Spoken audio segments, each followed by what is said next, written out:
ती 13 वर्षापासून पुस्तकामध्ये आहे. महाराष्ट्रातल्या सगळ्या ह्या पोरी ते शिकून मोठाल्या झालेल्या आहेत. ती त्यांचे लग्न झालेत आणि त्यांच्या पोरांना ते शिकवतात.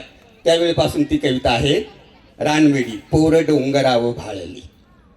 आदिवासीपण आपल्या बोलण्यातून, आपल्या वागण्यातून, आपल्या चालण्यातून दिसायला पाहिजे. हा उत्सुक अतिरेकी विद्रोह आदिवासी कवितेला कुठं घेऊन जाईल याच्याबद्दलही मला थोडीशी शंका येते. कारण आपण हे जे आता बघा, माझा काय सांगा, मी जरा जुना आहे त्यामुळे त्यावेळेस तसं असेल आणि विद्रोहाचा शोध तुम्हाला नंतर लागला असेल. पण आदिवासी, त्याची भाषा, त्याची शब्द आणि ते एकूण तो निसर्ग बघा. मगाशी खूप चर्चा झाली कुणाकुणाची की इथला इतिहास, आपली संस्कृती ह्या लोकांनी दडपून टाकली. त्यांनी किती नष्ट करो, जोपर्यंत डोंगर आहे ना, तो डोंगरच आपल्याला आपला इतिहास कळवेल. त्यासाठी तो डोंगर खूप समजला पाहिजे, तो निसर्ग खूप समजला पाहिजे. आणि त्यासाठी ही कविता घेतलेली आहे. जास्त बोलत नाही, तुम्हाला कंटाळा येईल. पोर डोंगराव भाळली. पोर डोंगराव भाळली, पोर डोंगराव भाळली, त्याच्या नादी लागुनिया अख्ख्या रानात पांगली. डोंगराव भाळली, रान गवताची फुलं तिच्या कानामंदी डुल, अन चाईचा मोहर गळामंदी गळसर.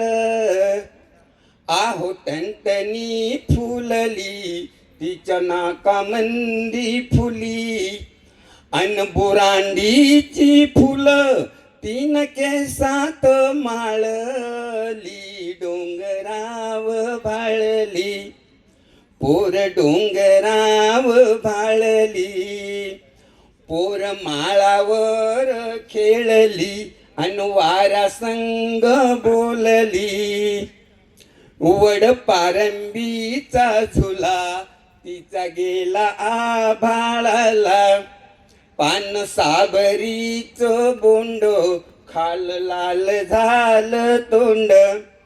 आहो हसता हसता मऊ गवताव लोळली.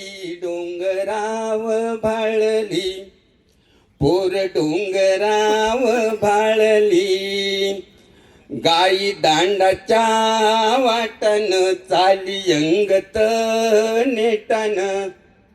ढोल ढगांचा वाजला नाच मोराचा पाहिला, आली पाऊस पहाळी तवा गडदिक पळाली. पावसान भिजवली तरी उन्हात वाळली. डोंगराव भाळली, पोर डोंगराव भाळली. शेवटचं कडवं आहे, ती मोठी झाल्यानंतरचं.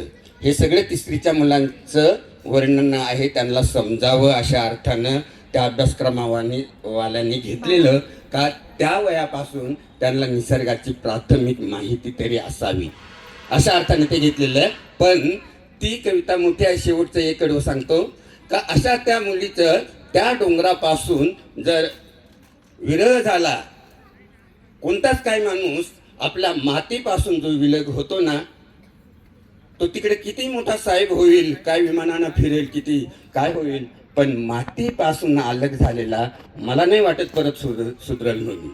आता तिकडे राहून इकडे जर नीट आठवण होत असेल तर ठीक आहे, पण तो असं काय म्हणतात ते आम्ही म्हणत असतो, इथून घरदार शेत सोडून पुण्यात गेले आणि ते तिकडेच पिण्यात गेले, ते पुन्हा आलेच नाहीत. असं ज्यावेळेस होईल तर मग काय झालं मग आपल्या मातीचं. आपण आदिवासी पण कसलं आहे आपलं, तर या मातीच्या संदर्भात आपण लय भक्कम आहोत. तिच्यावरून ज्यावेळेस आपला पाय सरकल ना, अशा वेळेस आपण नक्कीच घरंगळत जाऊ कुठंतरी. तर ते शेवटचे कडवं सांगतो. मोठी झालो, तिचं लग्न होतं, तिला दूर तिकडे शहरात दिलं जातं. तिचा नवरा खूप मोठा पेशावाला आहे, पण तिला 5व्या मजल्यावर ठेवलं जातं आणि तू इथंच थांबायचं, कुठं जायचं नाही, मी तुला सगळं पुरवीत जाईल. असं जर झालं तर मग काय होईल? जे आत्तापर्यंत तिचं जीवन, तिचं जगणं, तिची भावना सगळं काही त्या डोंगराकडे पाहत पाहत घडलंय आणि तिला तिचा जर या मातीपासून असा विरह झाला तर हा खरा विरह असतो. ते प्रेमभंग वगैरे ते अलीकडे बाद झालेत, एक सुटला तर दुसरा होतो तसं नाही काही, पण मातीपासून जो तुटला ना तो कायमच्या कामातून जातो असं मला म्हणायचं होतं. शेवटचे कडवं बघा. तिचं मन डोंगरात, तिला दिलं शहरात, आता गच्चीवर जाते, दूर डोंगर न्याहाळते, त्याचा आठव येऊन येतो हुंद का दाटून, त्याला हात जोडताना दोन आसवे ढाळली, डोंगराव भाळली. थांबूया.